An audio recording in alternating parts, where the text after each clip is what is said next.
Welcome everyone. Today's topic is multifamily. I'm super excited and this is such an important topic. And guess what? Today we have the pleasure to have Shantanu with us. He's a mastery, he's a friend of ours, part of DealVault. So Shantanu, thank you for making it today. I greatly appreciate it. So we're gonna be talking about just a quick introduction between the difference of single family homes and multi-unit, and then we're going to have Shantanu side of how he has been able to build higher in the last 2 years, reaching 40 units through primarily multi-units. So I'm super excited to have him on board. And I see also Dr. Syed. Dr. Syed, thank you for joining. It's always a pleasure to have you on the line. Dr. Syed is also a close friend of ours, private money lender. So thank you for joining, Dr. Syed. Thank you so much, Hugo. It's always a learning experience. Okay, so I'm going to share my screen just to give you a quick overview of why it's important for us to pay attention to multi-units, okay?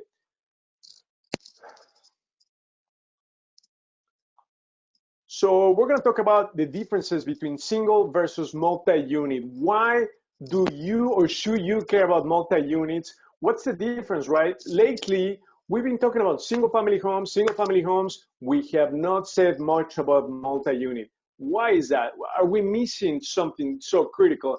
I believe we are. So let's talk about the differences between them. In fact, on the left, the property that we own in Trimwood, and on the right, those are the three multi-units that we own. The 3 flat in Wheaton, 4 flat in Elgin, and a 3 flat in Westchester. So let's talk about the differences. Affordability. Which one is the winner? Obviously, single family homes. It's more affordable to buy a single family home versus a multi-unit, okay? Number 2, appreciation. Which property is going to appreciate more? You guessed it right. Single family homes appreciate at a faster pace. And the reason why is because of supply and demand. So there's a higher demand for single family homes than for multi-units. So let's get started and have Shantanu give us his experience, how you were able to build such a great rental empire in multi-unit. What is it that you were looking for? How you were able to accomplish such an incredible result through multi-units? Shantanu, the floor is yours. Yep. Thanks, Hugo. Yeah. Am I audible to everyone on the Zoom call? I just wanted to make sure before I. Okay, got it. Shan, you're audible, and we can see you also. Thank you. Beautiful. Okay. Yeah. So my name is Shantanu. I'm a technologist by profession. I'm a real estate investor. Along with my full-time IT job.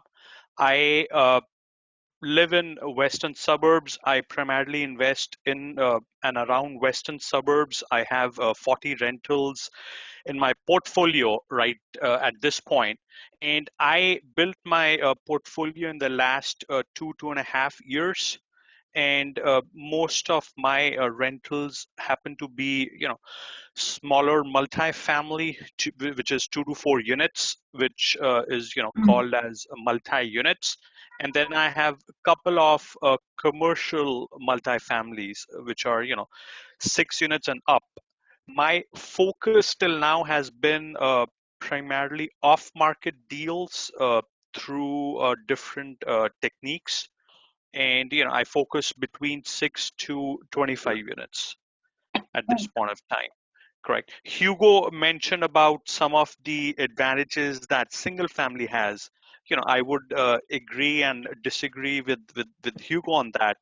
Multifamily in the US today is a $2 trillion industry, correct? It is a huge market, and there are a lot of opportunities that I see coming in 2021 because of the chaos that COVID has caused.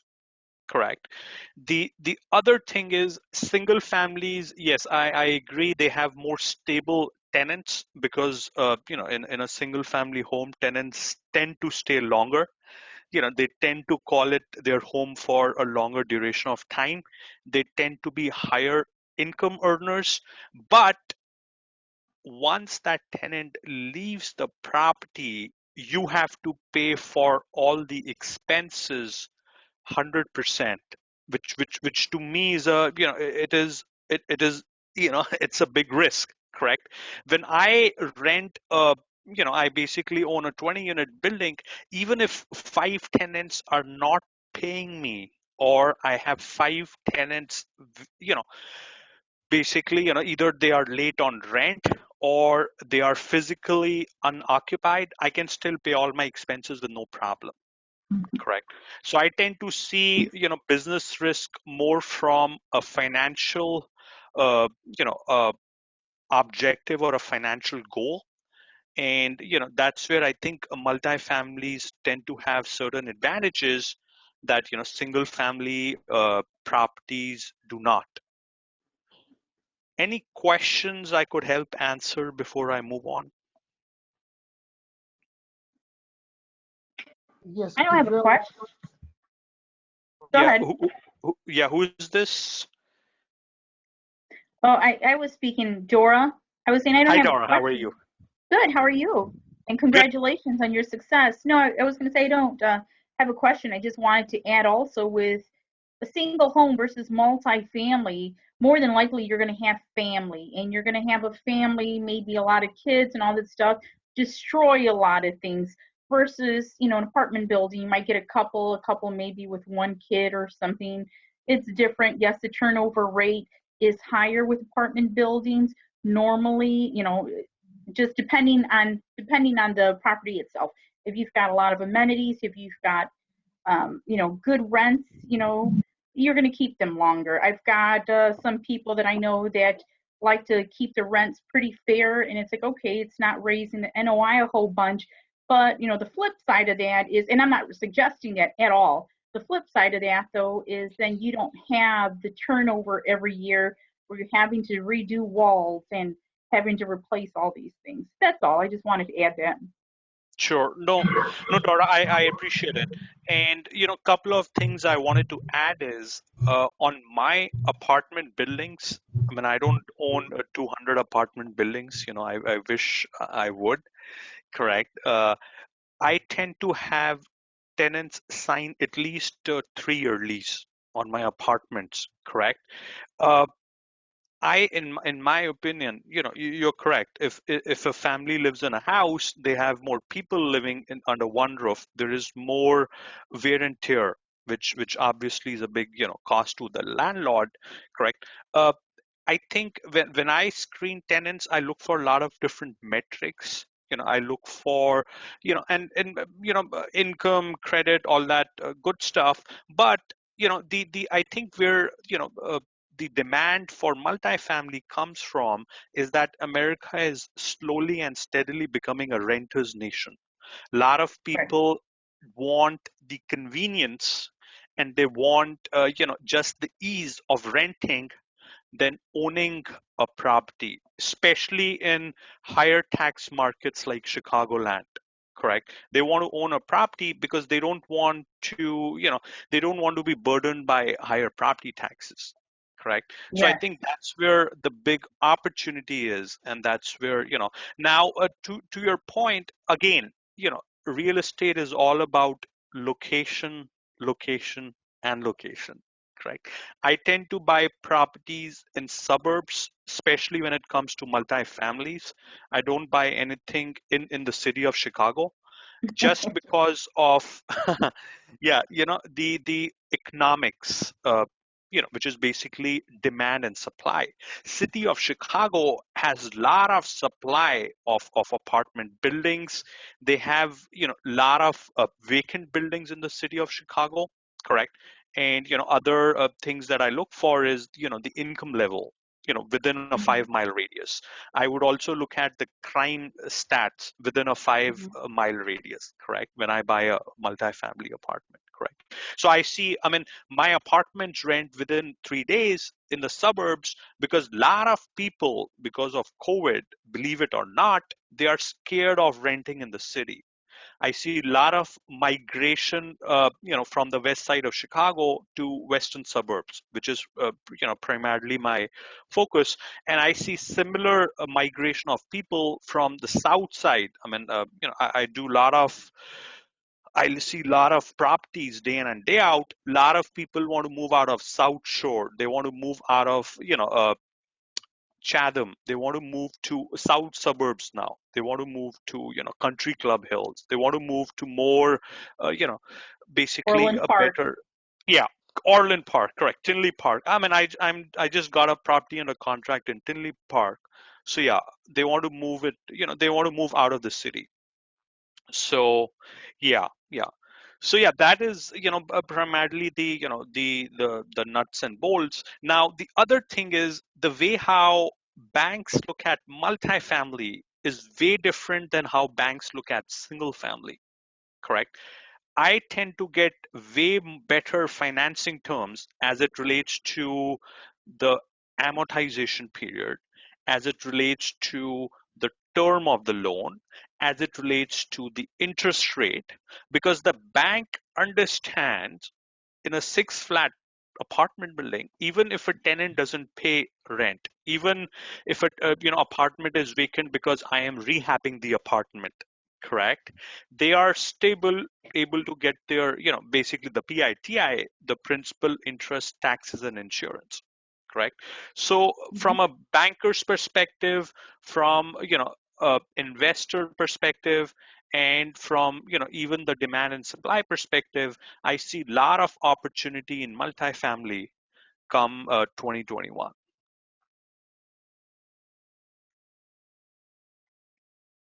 Shantanu, one of the questions that we've had on the chat is how are you able to find off-market properties? What's your main source of multi-units from your current portfolio?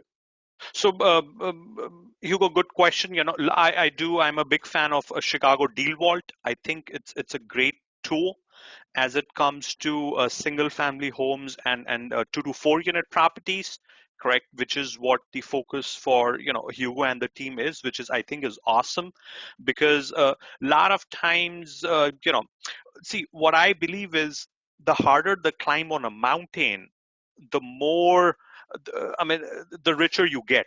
Meaning that, off-market deals are more difficult to capture, correct? A lot of times you have to talk to distressed sellers. A lot of times you have to do, basically driving for dollars, which is what I do. I tend to do a lot of driving for dollars.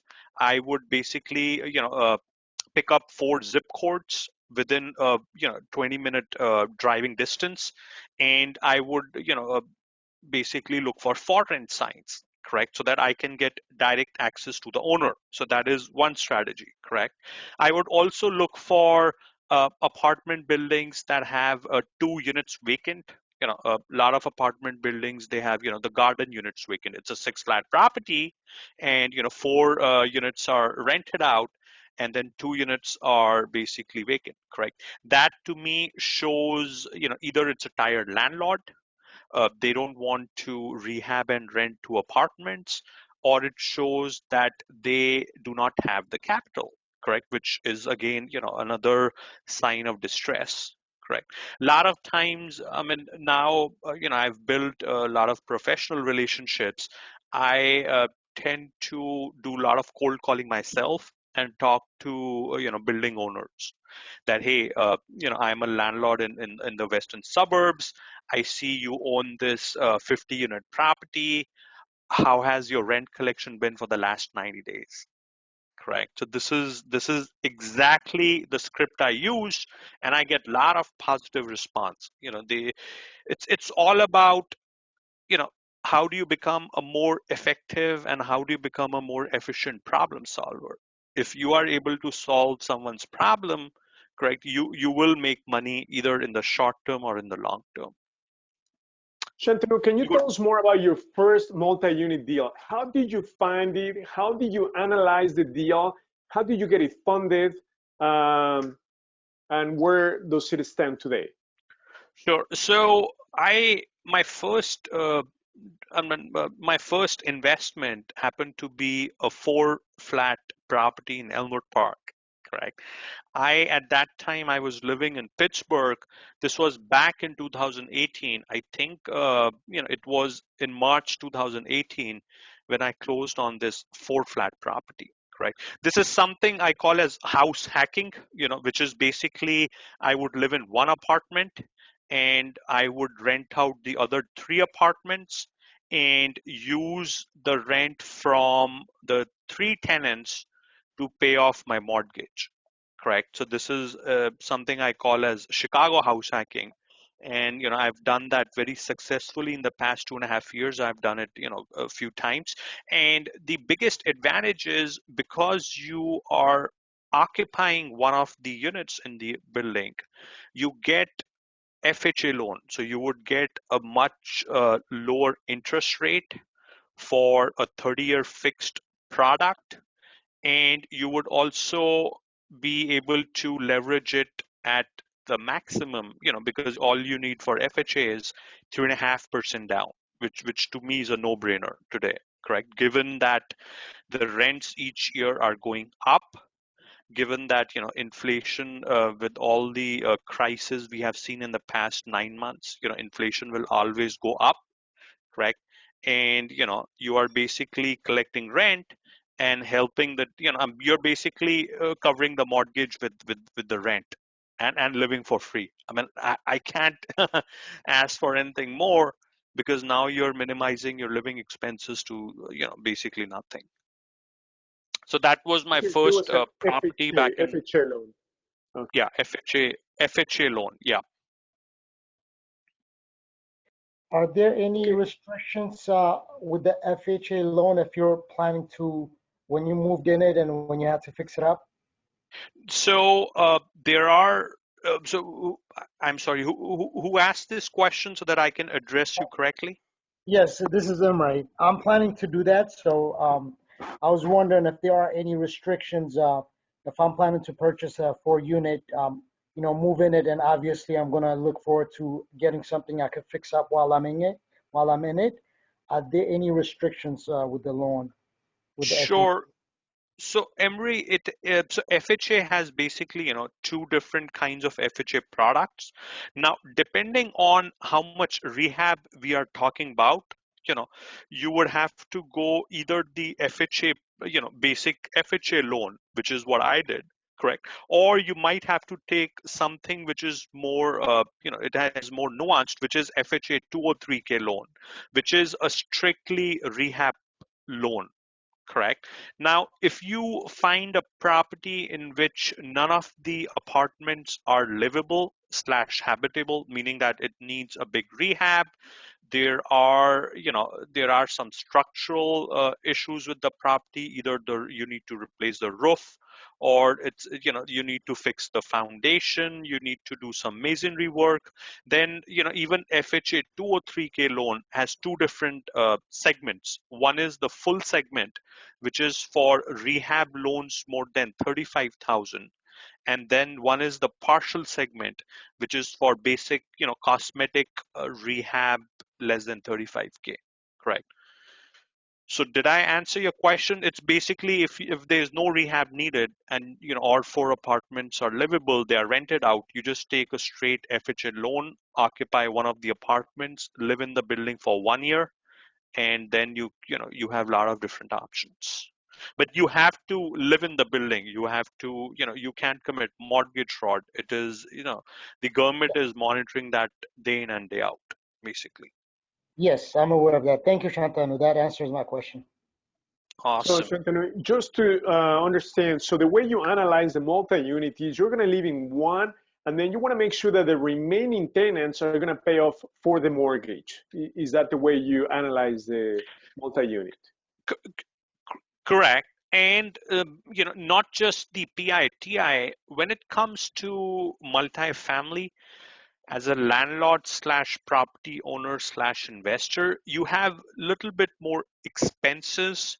So let me give you an example. If you buy an older building, meaning the building was, basically built in 1970 or before, typically in the city of Chicago and the near western suburbs, you would have one boiler system for the whole building, correct? And you would have one thermostat controlling the heat, correct? Now, as a landlord, because you don't have four different heating systems and you do not have four different thermostats, you are responsible for to pay for the heat for the whole building, correct? The other biggest expense, obviously, when it comes to a multi-unit, is the water, sewer, trash, which is paid to either the city of Chicago if the property is happens to be within the city limits, or it would be paid to the village slash, the municipality in which the building is located. So yeah, I would basically, if it's a 4-unit property, I would want to make sure my rents cover not just the PITI, but all these landlord expenses.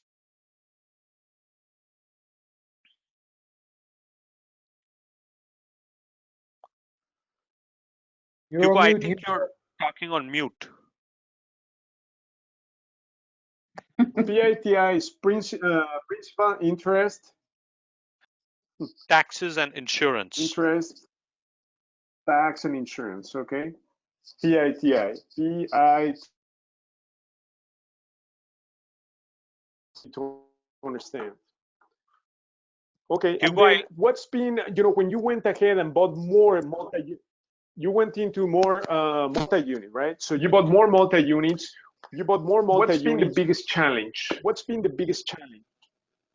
so Hugo, a lot of different challenges. I would say the biggest challenge, today is how to find good deals, because as you would imagine, the interest rates are at the lowest point for the last few decades, if not a century, correct?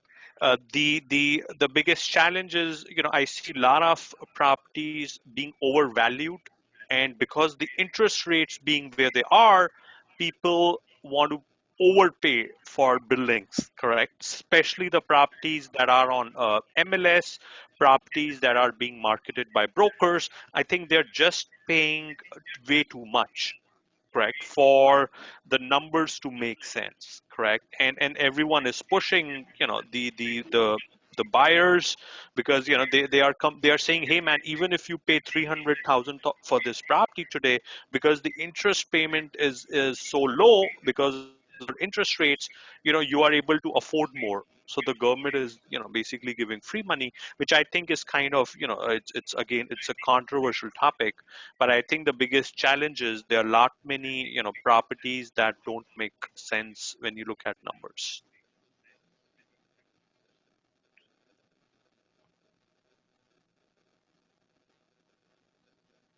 Hugo, does that answer your question? Dora, can you? Yeah, that answers. Yes, thank you. Dora, do you have another question? No, I hope you don't mind me just having some more input of what I'm seeing. I was just going to say one of the biggest Absolutely. challenges. Can you hear me now? Am I okay? Yep. Okay. One of the biggest challenges that I'm seeing this year is with a lot of property owners of multifamily. I'm talking especially bigger units or bigger, amount of units, is not so much necessarily even the prices. Yes, there is overinflation, but a huge, huge problem is the taxes doubled and even tripled for some of the owners right now. And that's a huge, huge challenge, for them. I've got a lot of people that I know that are purposely looking in Indiana, because it's just become really hard for a landlord here to raise their NOI or even make ends meet and make it worth their time and profitable. Just an observations from, what I'm seeing. Yeah. So Dora, yeah, you're correct. The Illinois as a state, obviously has higher property taxes, correct? And when it comes to, so I look at that issue, in two different ways. Property taxes have gone up across the board, whether it is single family, whether it's multifamily, or if it's an apartment building. correct? Now, the way how I look at from, when I analyze deals, let's say on a 4-unit property, I am paying, $10,000 property taxes. On a 6 flat, I am typically paying $12,000 to $13,000 property taxes, correct? So per door, I am still paying way less property taxes as I would pay for a similar sized single family home, correct? So let's say on a 6-unit property in the suburbs, I am paying $12,000 a year on property taxes. Divided by 6, it is basically, $2,000 an apartment per year, correct? A single family home in the same suburb would have property taxes for at least $5,000 a year, if not more, correct? That is one. The second is the way how you look at property taxes is I would appeal, I would appeal it 3 times a year. So I would appeal for property taxes at the, if it's in Cook County's assessor's office, correct? And a lot of property tax problems we have in the state of Illinois today is primarily in Cook County because they have a weird way of, calculating property taxes. I don't see a lot of complaints in collar counties, as it relates to property taxes, correct? So yeah, I think appealing property taxes, and you brought about a good point. I see the same, kind of migration from Chicagoland or Chicago suburbs to Northwest Indiana to parts of Hammond. I've myself been there. Gary is obviously, I mean, for me, it's not that I consider it more war zone, but yeah, there are cities in Indiana, correct? But then you have to, if you compare the rents you get for a 2 to 3 bedroom apartment in the city of Chicago compared to what you would get in Hammond, there's a big delta, correct? Which is basically, because city of Chicago has obviously a higher minimum wage, which is close to 15, I think, correct? The city of Chicago has, I mean, Chicago MSA today has almost 9 million people in the MSA, correct?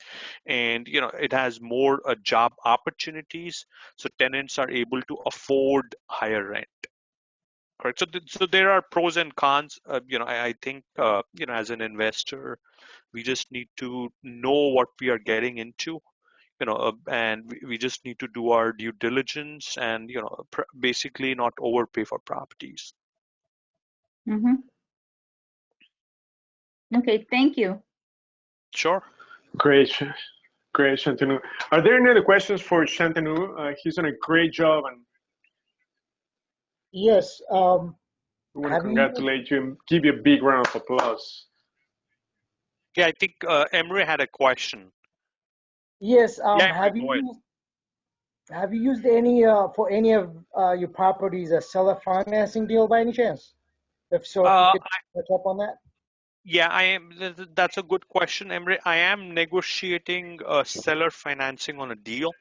So basically, what seller financing means, seller or owner financing, is basically I don't have to go to a bank to get a mortgage. The owner or the seller becomes the bank for me, correct? So the way how I am negotiating a seller financing, it's on a slightly bigger apartment complex, a 32-unit apartment complex that the seller happens to own free and clear, meaning I think he either bought it for cash, and or he had paid it off. But yeah, I have gone into seller financing. You just have to build a strong relationship with the seller to make him agree with, you would basically pay him the price he's asking, but you can negotiate better financing terms with him, correct? And then there are a lot of different nuances, whether you want to use the seller financing for a short period of time, go to a bank for a long-term loan, and get agency non-recourse. I mean, I can go into depth, but yeah, I have looked into seller financing, and it's a great way to build and scale up bigger apartment buildings. Okay, thank you. Sure.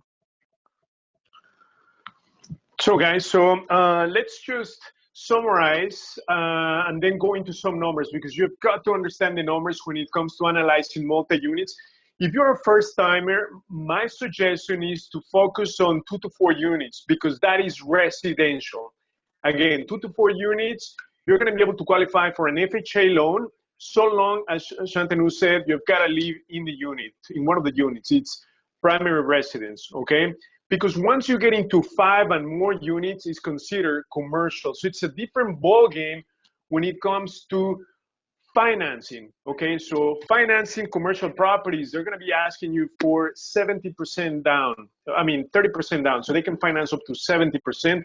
Whereas with residential, even up to 4 units, it's going to be way easier when it comes to financing. As Shantanu said, FHA or 203K, which is the FHA / rehab loan, okay? If the property obviously needs work. And in fact, that's exactly what we did on our 3 flat and a 4 flat. We did, instead of doing the FHA loan, it was a primary residence that we declared. We did 80% big loan, and then we got a HELOC for 15% of the value. So we ended up only paying 5% down on both multi-units, okay? So for financing purposes, it's going to be easier for you to stick to 2 to 4 flats. In fact, we currently have a property, a 2 flat on the contract in Lansing for $89,000, okay? So obviously it needs probably 60, 70 worth of work, but it's gonna price a little bit over 200,000. So try to stick to smaller units and then move on to the big ones. But let's talk about terms, right? So these are the terms that you do need to understand when it comes to analyzing multi-units, okay? So terms, we're gonna start with NOI. Net operating income. So the net operating income is your income minus your expenses. So pretty much these are your rents, okay? Minus what are your operating expenses? Your operating expenses are the ones that Shantanu was mentioning: electric, water, gas, especially for multi-unit, right? You're gonna be in charge of common electric. You're gonna be paying the entire water bill. You might be paying the entire gas bill. You might also pay for garbage. You might have a dumpster in the back. So those are your operating expenses, and that's going to be your NOI. The next and most important metric is cash flow. Cash flow, okay? So to compute the cash flow, it's going to be your NOI, net operating income minus your mortgage. Okay, so this is what Shantanu was referring to, right? He said, I want to make sure that my rents are going to not only cover my mortgage, but that they're also able to cover for my utilities or operating expenses, because he's going to be paying perhaps for the entire gas bill, water for sure, the entire water bill for the entire building, common electric, and garbage. And also, snow removal in the winter, right? The owner has to pay for that. So you're going to incur more operating expenses with multi-units. So that's something that you really need to take into account. And obviously, the mortgage. But that is why if you stick to 2 to 4 units, you can qualify for an FHA loan so long it's your primary residence. That's going to be key. And let me tell you, as Shantanu said, you technically have to be leaving the property, but let me tell you this: they're not going to send somebody to check whether you're living in the unit. The only way the bank is going to find out that you're not living in the unit is if they send you correspondence and it gets returned. So many people, what they've done is they put an additional mailbox just for that purpose. That's how they've been able to get around the owner occupancy, right? So they don't want the lenders to find out they're not living in the property. So they have, let's assume on a 3 flat, you're gonna see 4 mailboxes. You're gonna see, well, is this a 4 flat? No, it's a 3 flat. Each tenant has a mailbox, but guess what? The owner claiming to be his primary residence has a separate mailbox because he or she does not want the lender to find out that it's not owner occupied, okay? Obviously, that's That's what I've seen many people are doing because they just want to leverage from the low down payment. Here, you're going to be able to put 3.5% down.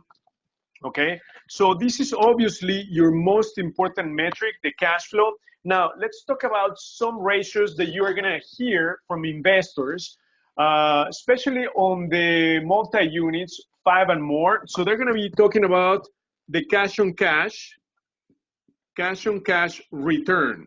So what's the cash on cash return? The cash on cash return is going to be your cash flow divided by your down payment. Okay? So think about this, and all these ratios are computed on a yearly basis. So if your monthly cash flow is, let's assume for a 3 flat, it's going to be $1,000, okay, per month. So your yearly cash flow is going to be $12,000, okay? Now, imagine that your down payment was $24,000. So what's your cash on cash return? 50%.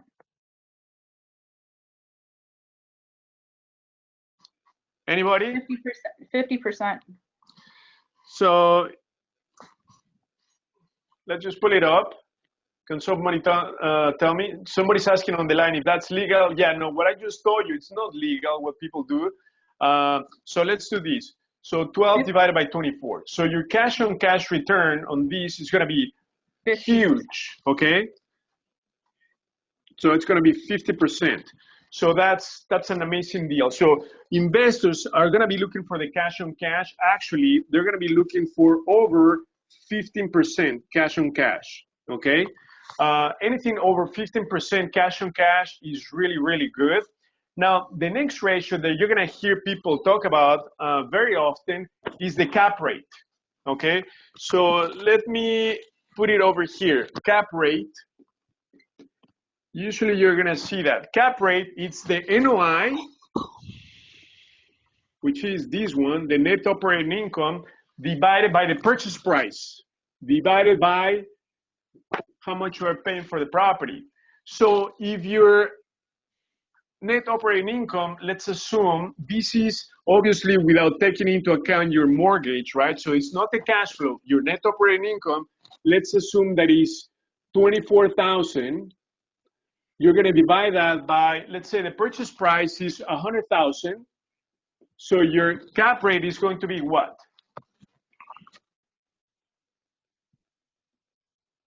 24%, right?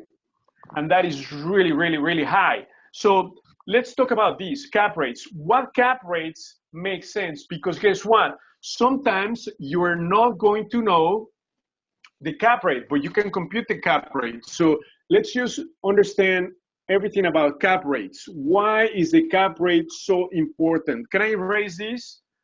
Please make sure that you take notes because these metrics are super, super important.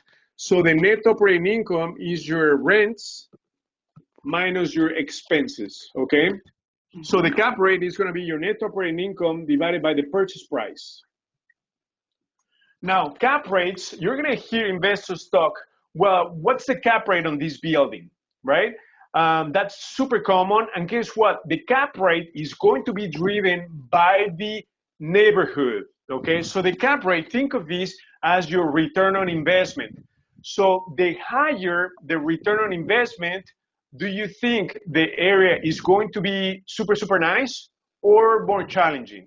More challenging. The higher the cap rate, the more challenging the neighborhood.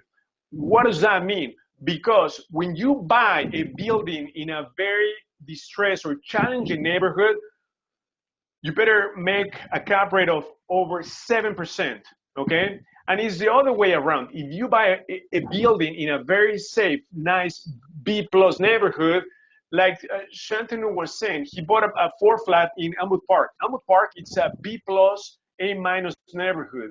So cap rates on B+ neighborhoods should be somewhere in the 4.5 to 5. So I'm going to give you the breakdowns of the cap rate. So every neighborhood will have a cap rate, but I'm just going to give you the cap rates based on the area type. Okay, so I'm going to delete these.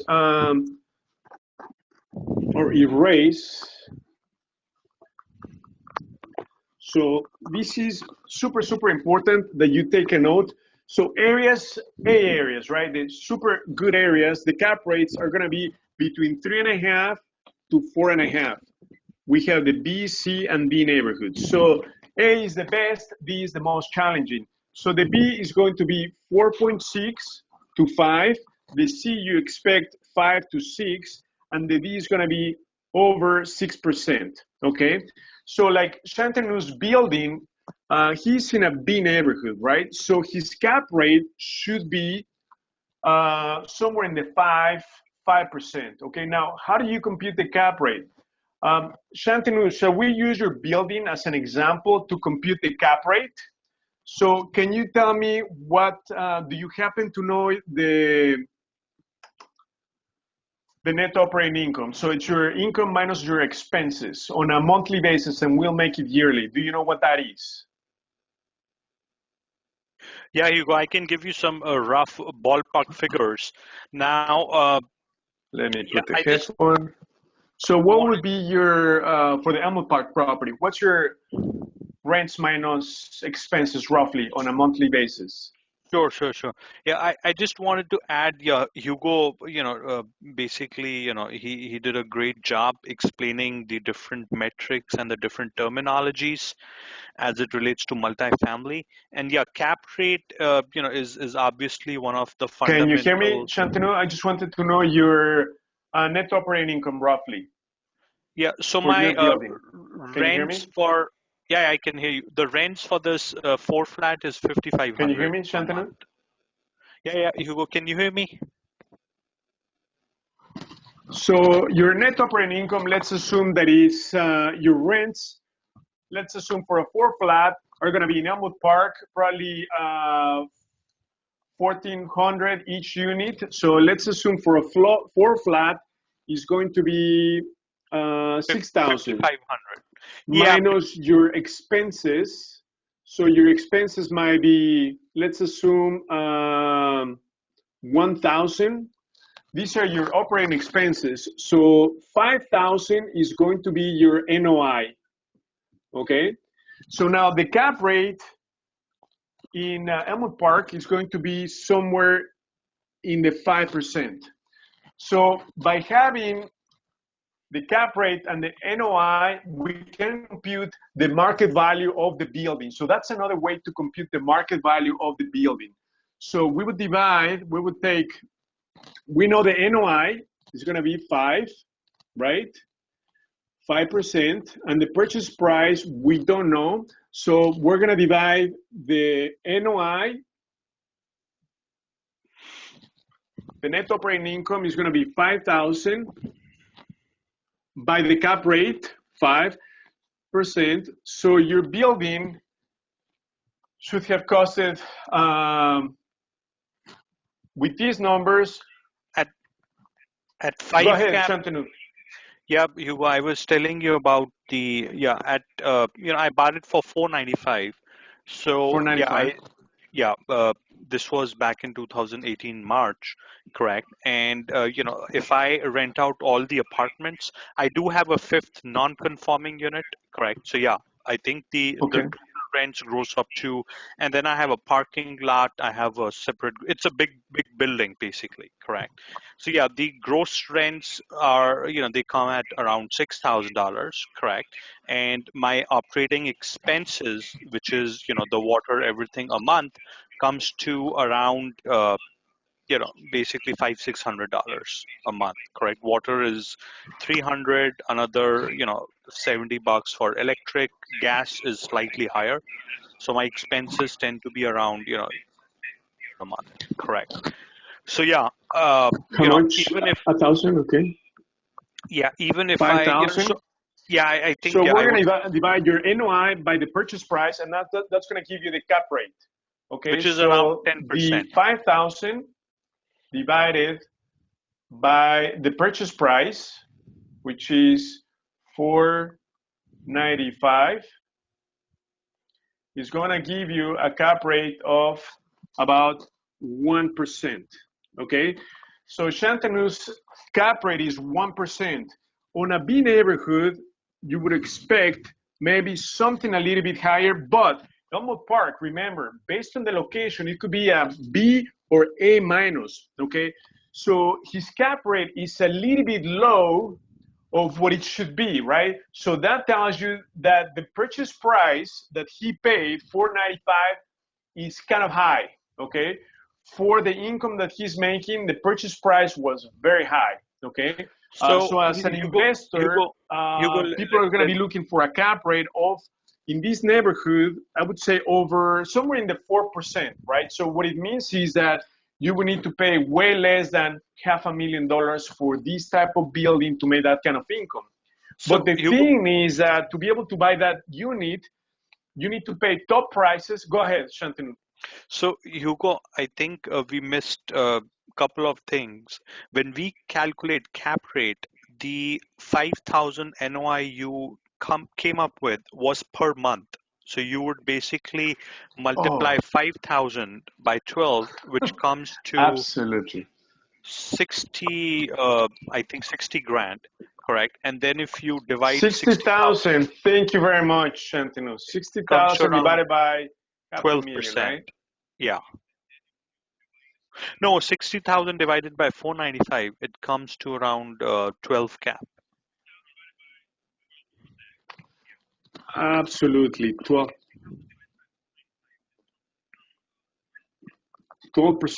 So the cap rate, thank you very much for the clarification, because we're dealing with yearly, so not monthly. I forgot to multiply these by 12. Thank you, Shantanu. 12%. So his cap rate is amazing based on the expectations for a B plus, A minus. So this tells you that now I'm going to take back what I said, because we didn't multiply the NOI times 12 because all the ratios are done on a yearly basis. So thank you for the correction, Shantanu. So the cap rate of his building is 12%, which is extremely high for this type of neighborhood, okay? Extremely high. So you would expect, obviously, in those neighborhoods for a 4 flat or maybe 5 flat, because he's got a non-conforming unit, to pay way over $500,000. And let me tell you, in fact, he got a really good deal, because we bought a single family home a few months back in Elmwood Park for 150. That is only one unit, 150. So imagine, multiply 150 times 4, that's 600,000 for 4 units. He's got 5 units and he paid $500,000. Does that make sense? So Elmwood Park, it's a great neighborhood. That house priced for $280. But again, when it comes to multi-unit, the numbers don't lie. So these ratios are super, super important for you to understand the cap rate. So you're going to take the net operating income, which is very easy to compute, rents minus expenses, and then you're going to multiply that times 12. Okay, so this is what I missed, times 12. That's the 60,000, which we're going to divide these by $500,000. So 12% cap rate, it's just incredible for this type of neighborhood. So this is just a little bit of the terms that you need to be familiar with. So are there any other questions on the line? Let's just quickly recap. When it comes to single versus family, appreciation better in single family homes, affordability better in single family homes, tenants better, less turnover in single family homes. But when it comes to cash flow, right? When it comes to having money in your pocket, multi-units is the way to go. When it comes to vacancies, multi-unit, because as Shantanu said, if I have 5 vacant units in a 20, 25 unit building, it won't hurt as much as if you have a single family home. Okay, now when it comes to the terms that you need to understand, net operating income, okay, that is your expenses, your rents minus operating expenses. Operating expenses are gonna be your common utilities, water, electric, gas, snow removal, and garbage, okay? Now, the next ratio that you need to understand is your cash flow, which is your net operating income minus your mortgage, okay? That's what it boils down to. And then the cash on cash return, which is going to be your NOI. your cash flow divided by your down payment. So those are the ratios that most investors are going to be focusing on. And then we just cover the cap rate, right? Which is your net operating income divided by the purchase price. So we want to thank you, Shantanu, and congratulate you for your enormous success of building 40 doors in the last couple of years, primarily using multi-unit. So thank you for joining. Thank you for your information, your advice. So going back to advice, what would you recommend our audience tonight if they're thinking about multi-unit? What's one piece of advice that you would recommend for them? Yeah, so I think Hugo and folks on the call, there are a lot of different ways of investing in multifamilies.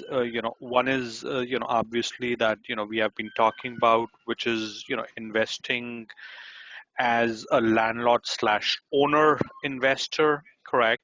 There are other passive investing opportunities as well in multifamilies, giving you double digit return, and way higher and way more stable cash flow than other asset classes, and stocks being, another asset avenue. Correct.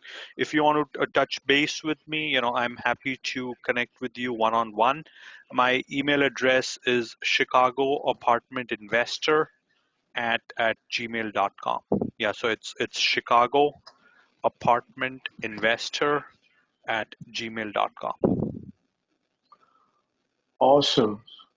So thank you very much, everyone on the line. So Phil, can you post instructions? Let's give everyone who still don't have access to DealVault a free 30-day membership. The promo code is going to be MULTI, M-U-L-T-I, okay? So please send the instructions, Phil, and 30 days. And then Chicago DealVault will cover 2 to 4, okay, multi-units, but it does not cover commercial, which is 5 and up. So we're going to remain on the line for the next few minutes to answer any questions. Thank you very much again, Shantanu, for your precious time tonight. I really appreciate it. Yeah, thanks, Hugo. Thank you so much. Thank you. And thank you, everyone, for joining.